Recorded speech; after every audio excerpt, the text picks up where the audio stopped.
Hello friends, study tips with Sanjay में आपका स्वागत है। आज हम लोग देखेंगे 13 से 19 दिसंबर के बीच 13 से 19 दिसंबर 2021 के बीच ऐसा क्या हुआ जो परीक्षा की दृष्टि से इंपॉर्टेंट है। तो आइए देखते हैं। सबसे पहले 18 दिसंबर 2021 को भारत ने किस परमाणु सक्षम बैलिस्टिक मिसाइल का परीक्षण किया। देखिए, चूंकि इस तरह के प्रश्न में तिथि भी डेट भी पूछा जाता है तो याद रखेंगे 18 दिसंबर 2021 को भारत ने किस परमाणु सक्षम बैलिस्टिक मिसाइल का परीक्षण किया। तो इसका नाम है अग्नि-P। अग्नि-P जो बैलिस्टिक परमाणु सक्षम बैलिस्टिक मिसाइल अग्नि है, उसका यह इंप्रूव्ड फॉर्म है अग्नि-P। दूसरा देखते हैं, दिसंबर 2021 में टाइफून राय नाम है, ये साइक्लोन का नाम है टाइफून राय नामक ट्रॉपिकल साइक्लोन। यह भी अपने आप में क्वेश्चन बनता है। ट्रॉपिकल साइक्लोन किस देश में आया था? फिलीपींस। तो यह समझने की बात है कि फिलीपींस में कौन सा तूफान आया था दिसंबर 2021 में। तो आप याद रखेंगे क्या? टाइफून राय नाम है। यह किस प्रकार का तूफान था? तो ट्रॉपिकल साइक्लोन, उष्णकटिबंधीय चक्रवात। और कहां आया था?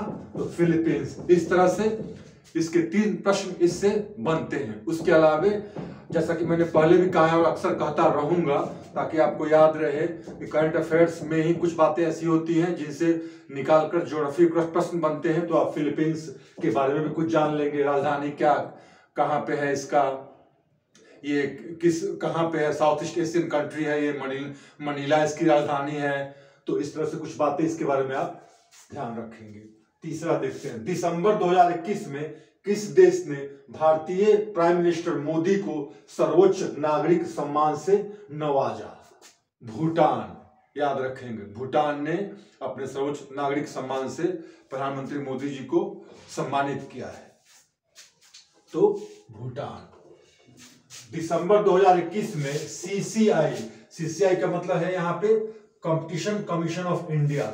कंपटीशन कमीशन ऑफ इंडिया 2003 में बनाया गया था ताकि प्रतिस्पर्धा, हेल्दी कंपटीशन को प्रमोट किया जाए और जो गलत कंपटीशन है बिजनेस एक्टिविटीज में उसको ब्लॉक किया जाए, रोका जाए, उससे संबंधित जो केसेस हैं उनको भी देखा जाए।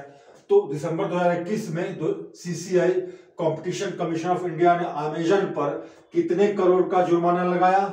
200 करोड़ का जुर्माना लगाया है, क्योंकि अमेजन ने कंपटीशन कमीशन के अनुबंध को, इस कुछ बातों को की अनदेखी की, सूचना देने में देरी की, इस वजह से यह जुर्माना लगाया गया है 200 crore. ISRO, Indian space research organisation, ISRO SSLV विकसित कर रहा है। इसकी क्षमता कितनी है? SSLV small satellite launch vehicle. ASLV PSLV नाम आपने सुना ही होगा, पढ़ा ही होगा। उसी तरह ये SSLV small satellite launch vehicle विकसित कर रहा है। इसकी क्षमता कितनी है? 500 किलोमीटर तक यह सैटेलाइट को भेज सकता है, जिसका वजन कितना हो? 500 kg हो, पेलोड हो। तो यह याद रखना है। अभी कौन सा एक स्पेस स्टेशन बनाया जा रहा है? अभी दरोगा में एक प्रश्न आया था, स्मॉल स्पेस स्टेशन, जहां पे छोटे सैटेलाइट्स के लिए लॉन्च पैड बनेगा और वहां से छोटे सैटेलाइट्स भेजे जाएंगे। तो अभी दरोगा में यह प्रश्न आया भी था। तो इस तरह के प्रश्न आ रहे हैं, आप याद रखेंगे। SSLV का क्या की क्षमता क्या है जो इसरो द्वारा विकसित की जा रही है और 2022 तक इसको विकसित कर लिया जाना है।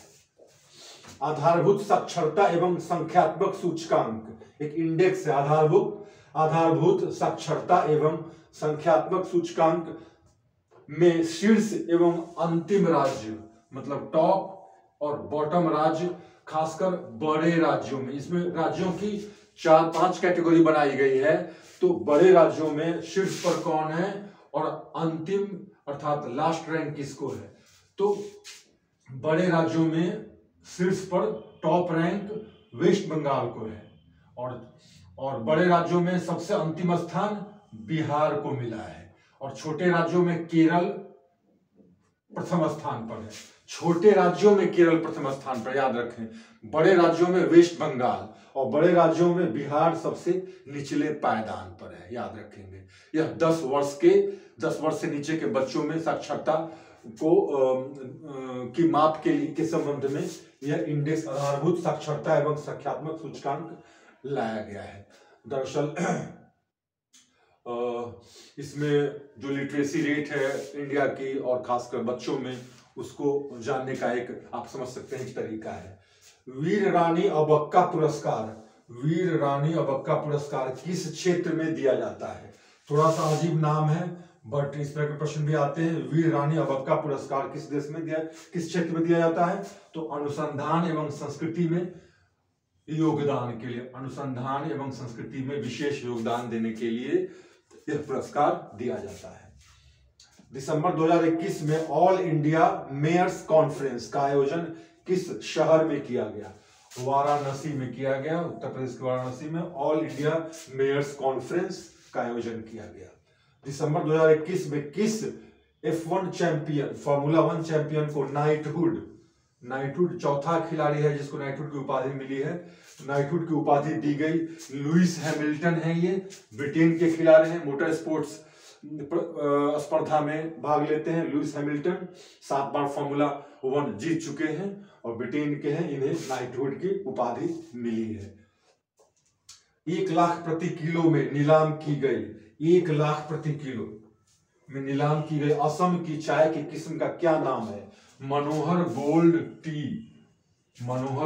टी वह चाय है जिसकी नीलामी 1 लाख रुपए प्रति किलो की गई है और यह असम की चाय है।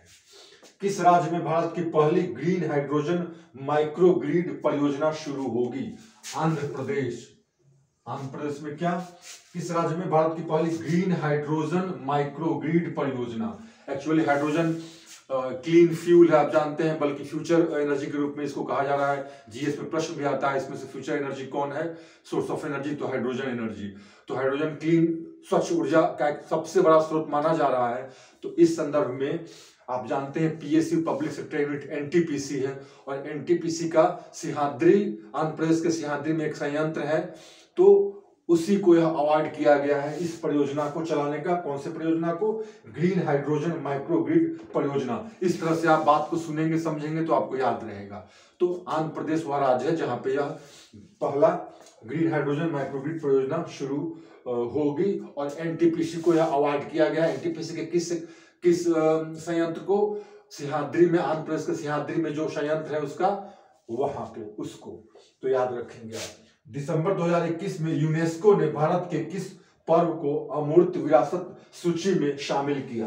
दुर्गा पूजा को अमूर्त विरासत सूची में शामिल किया गया। यूनेस्को बताने की बात 1945 में स्टैब्लिश किया गया था लंदन में। आप जानते हैं यूएन का एक कल्चरल यूनिट है, विंग है। अब आइए देखते हैं 2021 के एशिया पावर इंडेक्स में, 2021 के एशिया पावर इंडेक्स में भारत का रैंक क्या है? भारत का रैंक चौथा है, 4th रैंक है भारत का, और यूएसए का पहला रैंक है। कहां पे?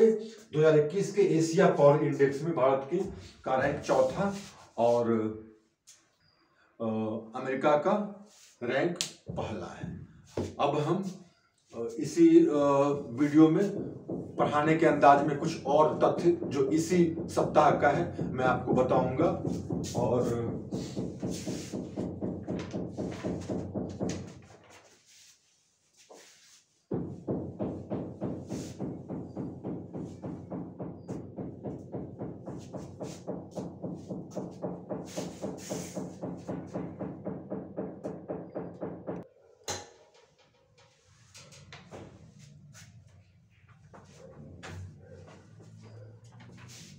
अब कुछ और जो तथ्य हैं वो इस तरह से हैं।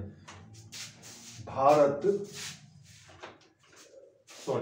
नहीं, विश्व का कौन सा शहर है, विश्व का कौन सा शहर है जो पूरी तरह से पेपरलेस, विश्व का पहला पेपरलेस शहर बन गया है? एक बार फिर से मैं बता दूं, विश्व का वह कौन सा शहर है जो पहला पेपरलेस शहर बन गया है। तो ये है दुबई। याद रखना है, पहला विश्व का पहला पेपरलेस शहर, अर्थात सब कंप्लीट 100% डिजिटलाइजेशन, यह आपको याद रखना है।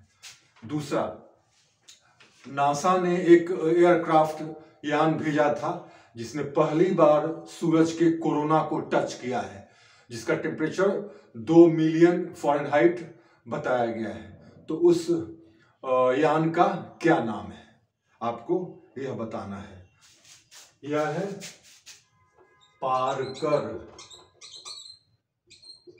सोलर प्रोब, आपको याद रखना है।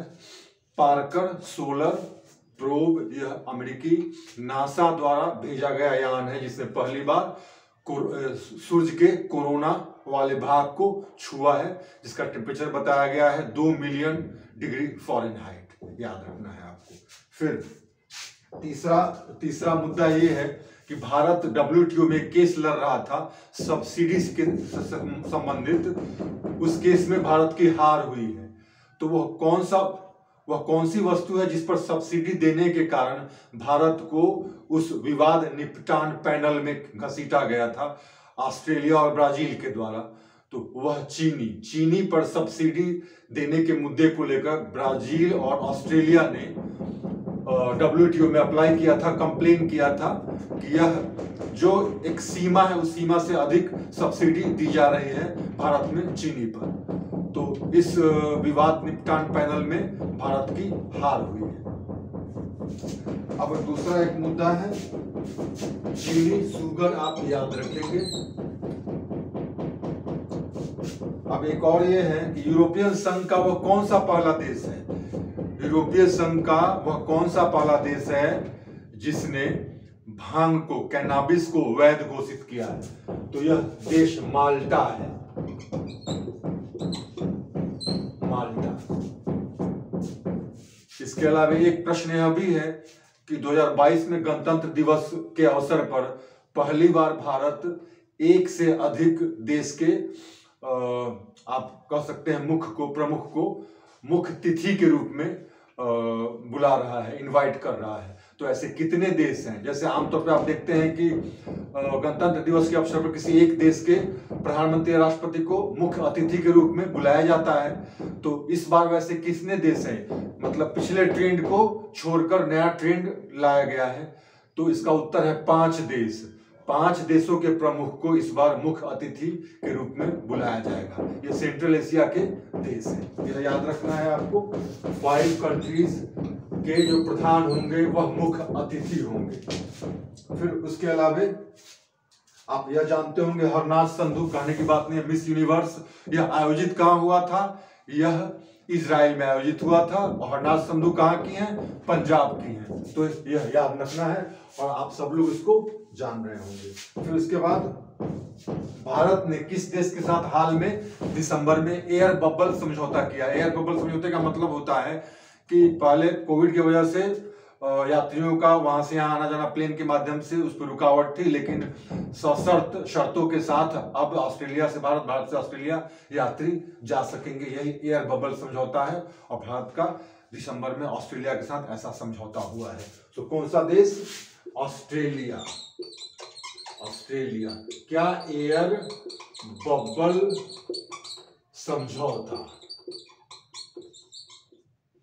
आपको याद रखना है।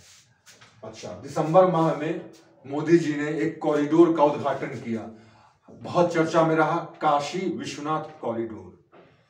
तो ऐसे ही याद रखिए, दिसंबर माह में ऐसे कई कॉरिडोर ऐसे हैं जिनका उद्घाटन चल रहा है और चलेगा, इसलिए जरूरी है याद रखना कि फलाने माह में किस कॉरिडोर का उद्घाटन किया हमारे प्रधानमंत्री जी ने। यह बेसिकली काशी विश्वनाथ मंदिर जो है उसको गंगा तट से जोड़ने, अर्थात दोनों के बीच आने जाने की जो सुविधा हो वह बेहतर हो, यही उद्देश्य है इस कॉरिडोर का। और साथ साथ इस प्रोजेक्ट में कई पुराने मंदिरों को भी रिनोवेट किया जाएगा। तो इस तरह से इस वीक 13 से 19 दिसंबर के बीच का जो प्रमुख जो समाचार था या तथ्य, उसकी मैंने चर्चा की। आई होपफुली आपको कहीं ना कहीं यह मदद देगा आगामी एग्जाम में। और इसके बाद मैं अगले वीक का बहुत जल्द ही वीडियो लेकर आ रहा हूं। अगर आपको वीडियो अच्छा लगे तो आप इसको लाइक और सब्सक्राइब करें, और नहीं तो आप कमेंट सेक्शन में कमेंट करके यह बताएं कि कहीं क्या परेशानी है, कहीं कोई लूप होल है, ताकि मैं इसको इम्प्रूव कर सकूं। Thank you very much.